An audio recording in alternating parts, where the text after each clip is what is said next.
Hello everyone, welcome back on my YouTube channel. How is everything going? How is everyone? This channel is all about entertainment, news, vlogging and stories.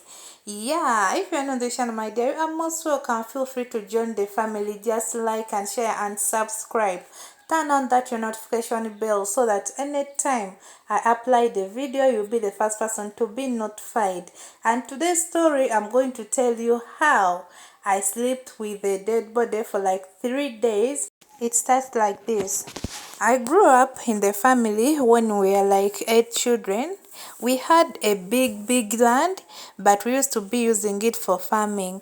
Our education was low, like we didn't study much because of no money for school fees. Our parents didn't have that much money, but we used to be growing food, which helped us to grow. When I grew up, I became mature. My auntie came to me in the village. He took me in town. They got for me a work. From there, my auntie's daughter came and also take me from her. She took me to her place. I started to work from there. Then from there, I got a boyfriend. Yeah, I stayed with this my boyfriend. We fell in love. Everything was going normal. Then I got pregnant. At first, I was scared to tell my auntie's daughter that I'm pregnant, but I just decided to tell them because they already knew my boyfriend. After telling them, and I told them that, but I would like to start to stay with my boyfriend.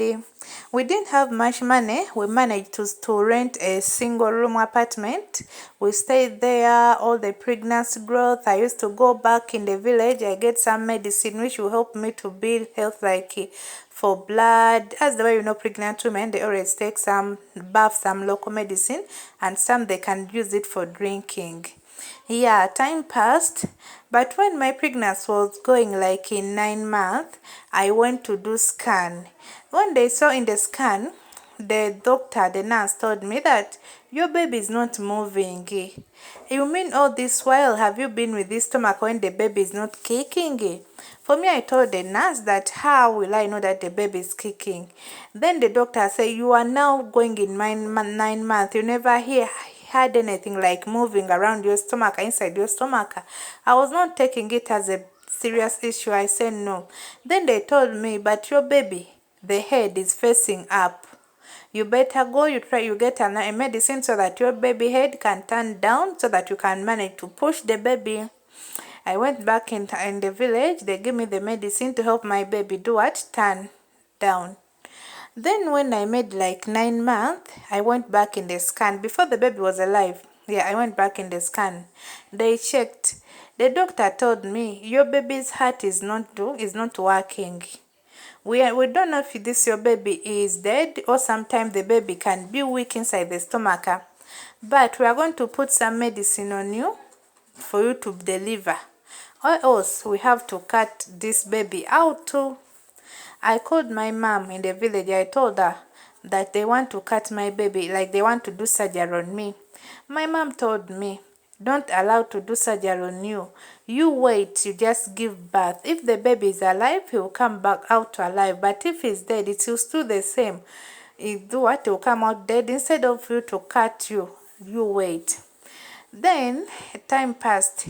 The doctor insisted that they should do surgery or else they might find the baby weak sometime when he's not dead.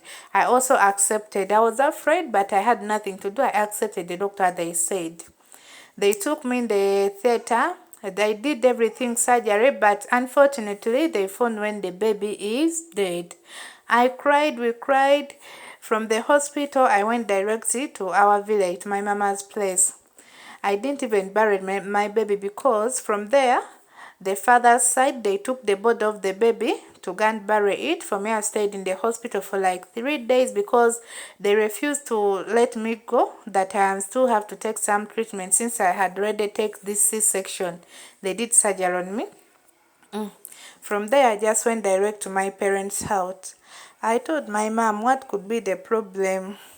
Why have I lost my first child? My mom told me, these things always happen. Don't be afraid and don't lose hope. One day you'll get a child. And you don't need even to be like too much scared. You are still young. Even you see your auntie her first daughter or her first child also died. Don't worry about that issue. Then from there, I left the village for like 2 months. I went back in town. I was just staying at home. My man used to work, giving me everything I need. This man took care of me.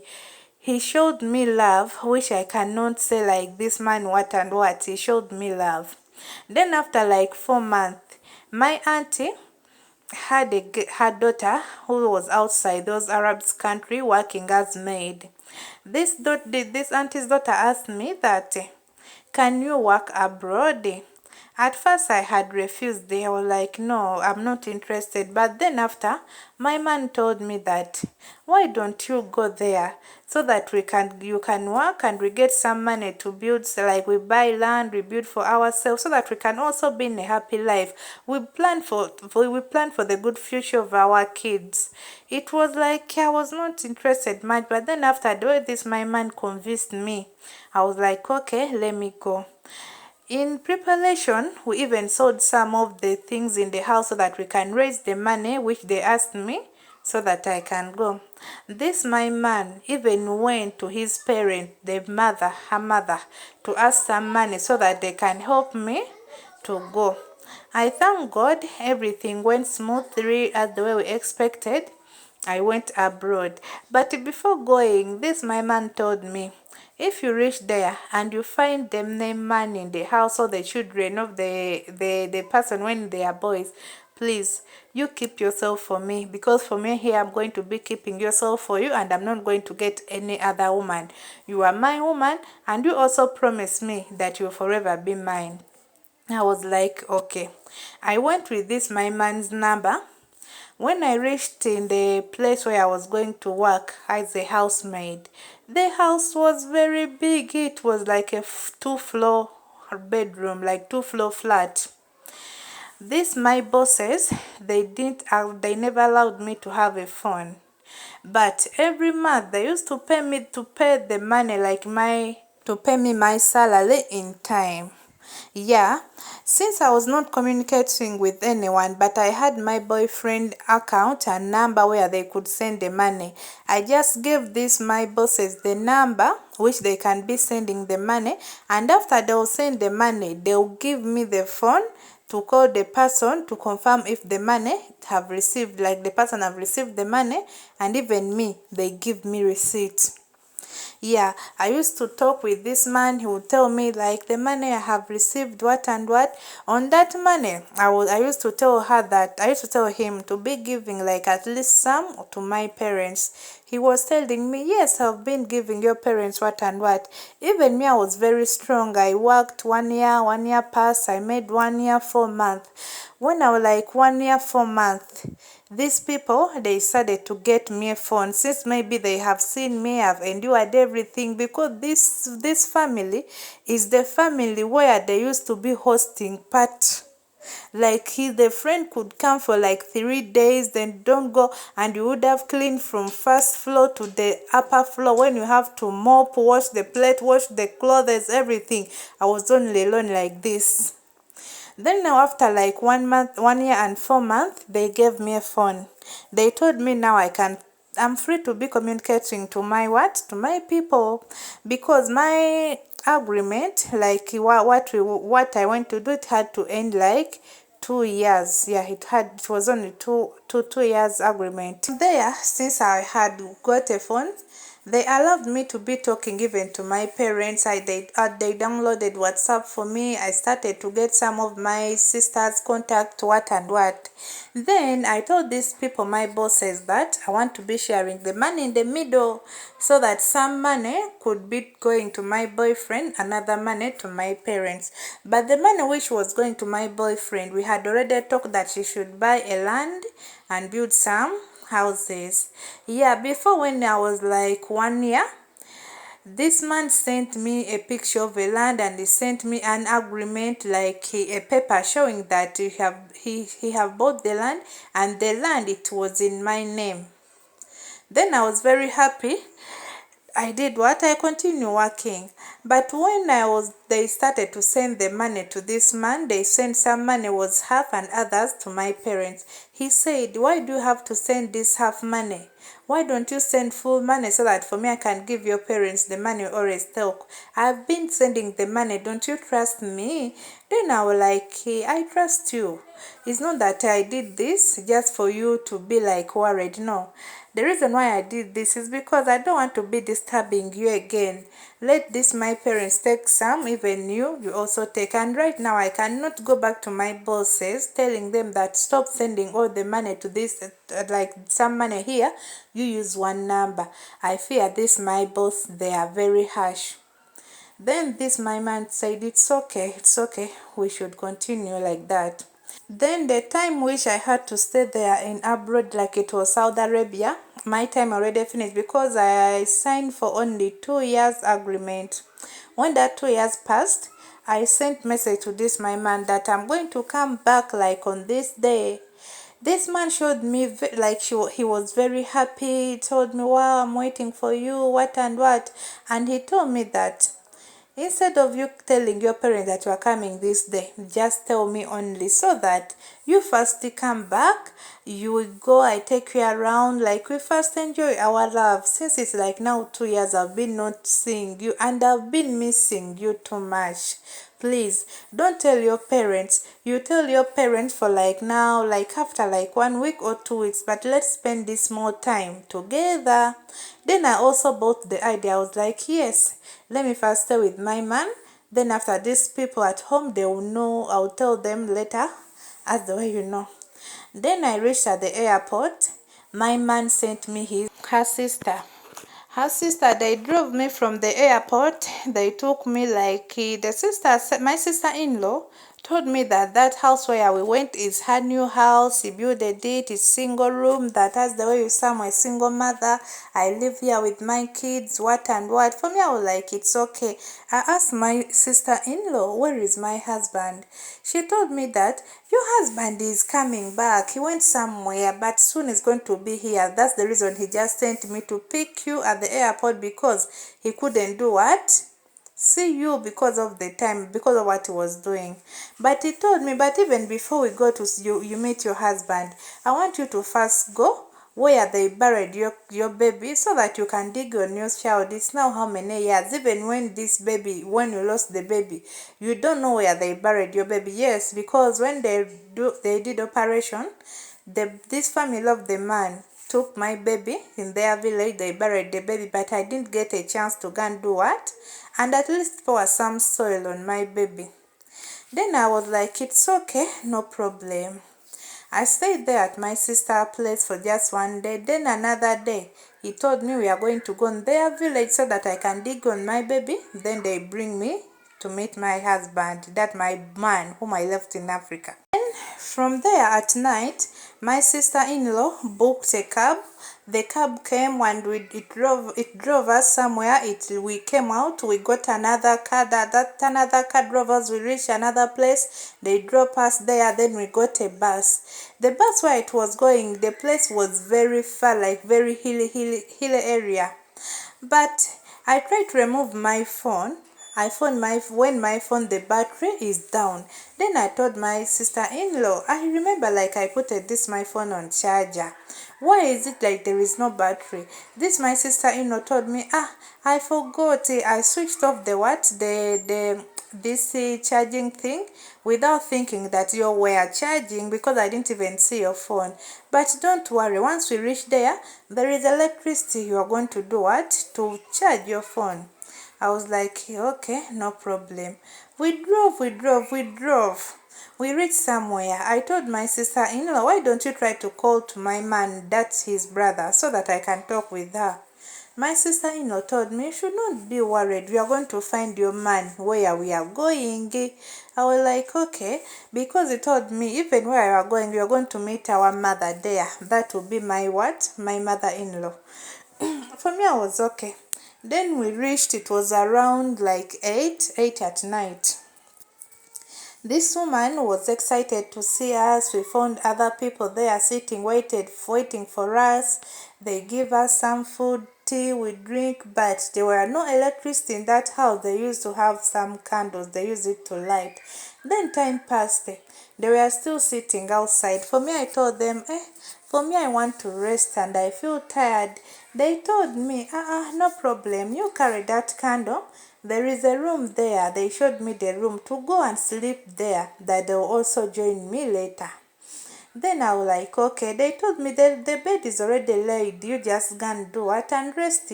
You wait tomorrow so that your man would also do what? Come. Then from there, I entered the room. I locked myself. When I'm holding this candle, as the way you know this village thing, even the candle, the way it light, it cannot light too much like that.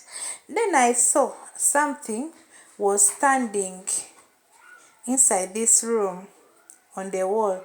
Then I was scared, but instead of scaring, I was like, maybe this might be my man who want to do surprise for me, because since he's hiding from me, maybe today he wants to do surprise to me.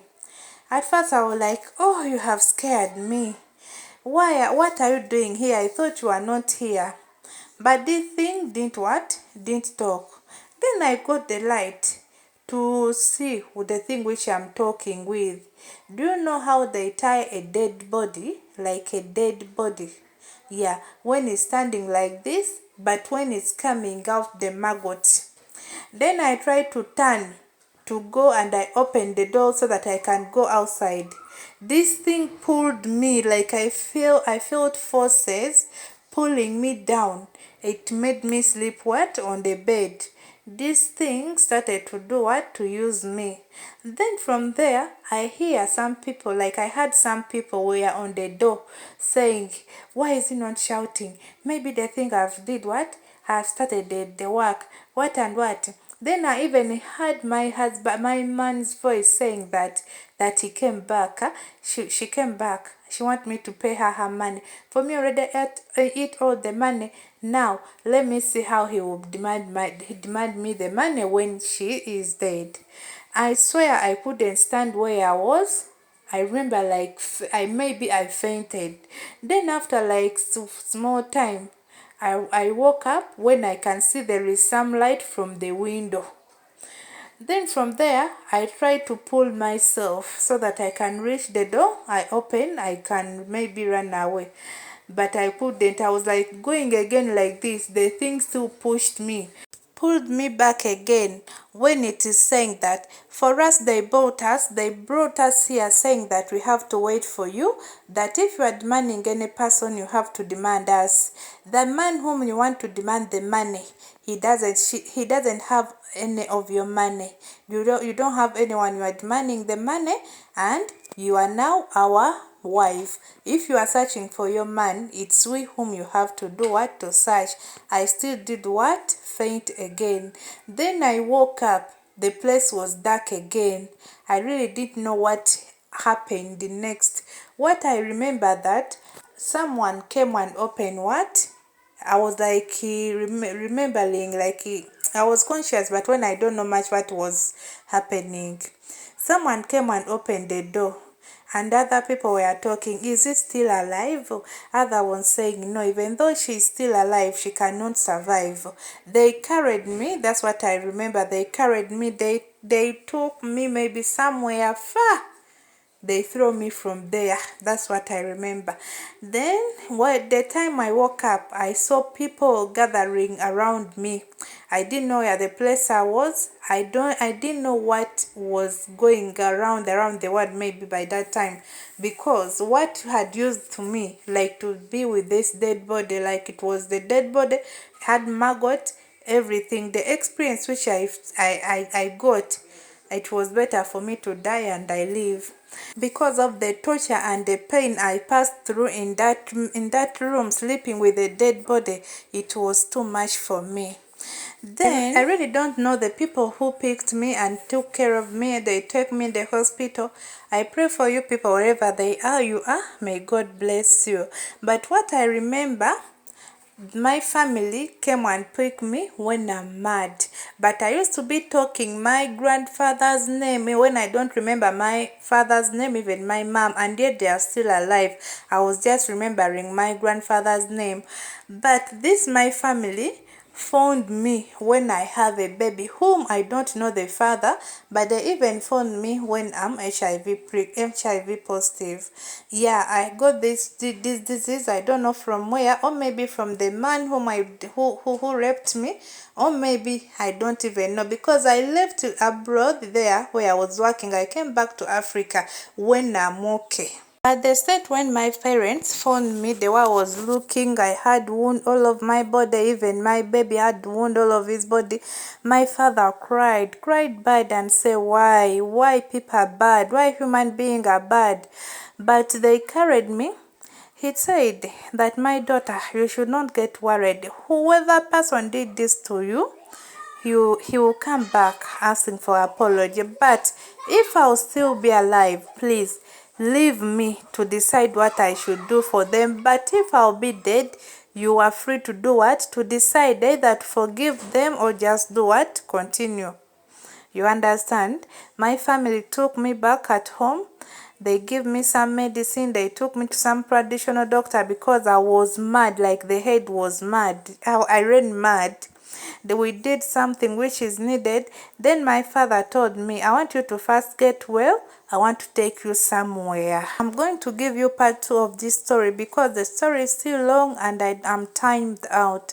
Yeah, if you're new on this channel, my dear, just join the family, like, share and subscribe. Stay safe.